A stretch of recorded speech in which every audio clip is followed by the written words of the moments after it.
Here we go, y'all. Here we go, y'all. Here we go, y'all.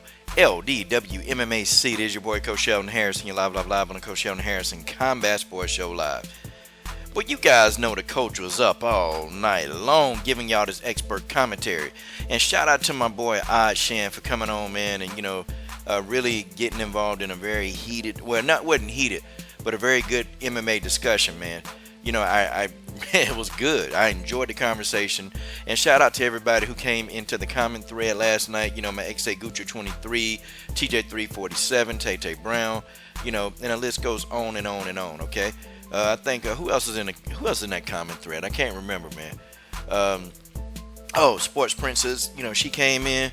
Marcus Bell, all of the homies, man. They came into the stream, but let's talk about this fight, okay? Okay. Ariane Carnelossi, okay? Making a UFC debut, okay? Not a lot was known about Ariane Carnelossi, okay? Not a lot. I mean, we knew she was Brazilian. We know that, she was very tough. And we know that Angela Hill needed a win, okay? This is an opponent that took this fight on 10 days' notice. And so it was kind of like Angela Hill. Yeah, Angela Hill came into the fight with an advantage.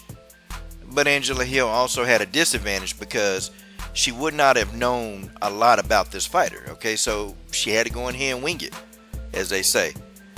In round one, Angela Hill, she was being extremely cautious, okay? Ariane Carnelossi, she basically just moved forward. That's it. She didn't do anything special. No special effects. She moved forward, and she was trying to maul Angela Hill, but Angela Hill wasn't having it.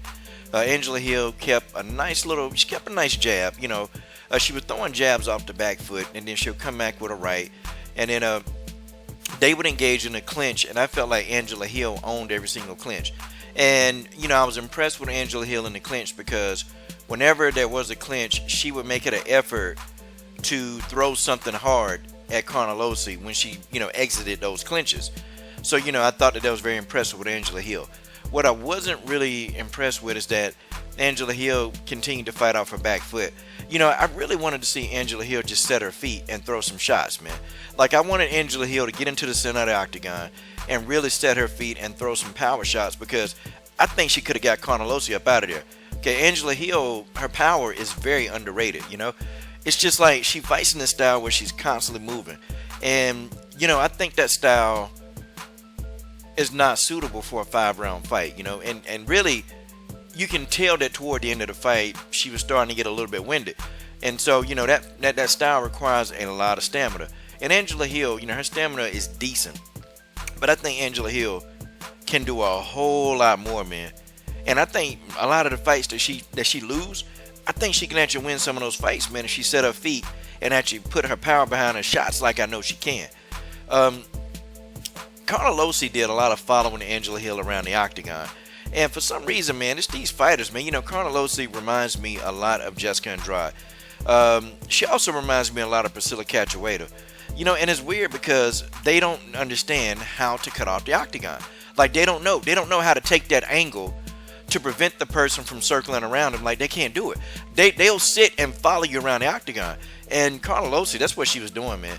She was following Angie Hill around the octagon, and Angie Hill continued to just piece her up from a distance, And I'm like, well, you're not going to get anywhere with this. You're not going to do anything. And if you bum rush Angie Hill, she's just going to sidestep, counter you, and do the same thing. Cutting off the octagon, man, that's got to be a must if you're a pressure fighter, okay? You can't survive as a pressure fighter if you can't even cut the octagon off. And Carnelossi was struggling, man. And it was just more or less Angela Hill just doing whatever she wanted. She was backing up, avoiding damage. She'd get in and get out. And then in round two, when Angela Hill, got Carnelossi in a clinch, Angela Hill hit Carnelossi with a nasty, nasty elbow, man. It was very nasty.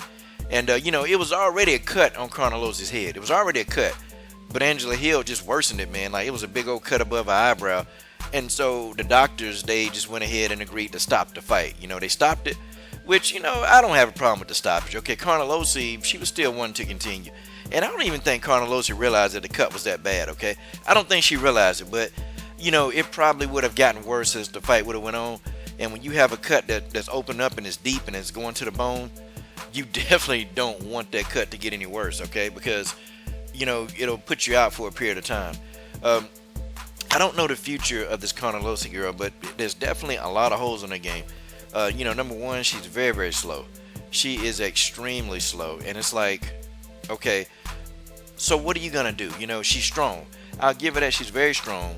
Her hand speed is okay. She's got decent hand speed, but if she can't even get close to you, you're not gonna even see what she can really do. Okay, you ain't gonna see it. And Angela Hill, she's not the fighter that's gonna engage you. She's not gonna do it. She's gonna be on the move. She's gonna move around, so you can't really get a beat on what Carnelossi can really do. But I do know that Carnelossi, there were a couple of things she could have at least done. When Angela Hill got close, man, she could have attacked the body, because Angela Hill was already breathing, man. See, you hit somebody who trying to catch air, man, in the body, they're gonna slow down, okay? And Carnelossi should have worked that body of Angela Hill to slow Angela Hill down so she can get close. See, the body don't move. It don't even matter, man. The body don't move. The head will, but the body won't. And two, I thought that Angela Hill gave Carnelossi a lot of opportunity to kick the legs, okay? A low leg kick, a calf kick would have been very sufficient to help slow Angela Hill down. See, with these people like Angela Hill, you got to slow them down, okay? You got to attack them from the ground up. You can't attack them in the head because you're going to miss. And that's what Carnelossi was doing. She was headhunting and just didn't work out. I think Carnelossi, she got a lot of work to do, man. She got a lot of work to do to fight on this level, man. It sucks, man. It's her debut, and she came in with a good record. But guys, we know what it is, okay? When you come into the UFC with a good record, you got a lot of wins, and then we have to ask the question, against who? Because these girls, they be getting a shock. When they get to the UFC, they get a shock. They get a total overhaul shock. And they don't even know what they doing. They eyes, they be like a deer caught in headlight. They be in the bright lights. And Carnelossi, she was in that bright lights. And she knows now that it's levels to this. Shout out to Angela Hill for getting a TKO stoppage over Ariane Carnelossi. This is your boy, Coach Shelton Harrison. I'm done. What are you guys waiting on? Subscribe to the best women's MMA platform on YouTube.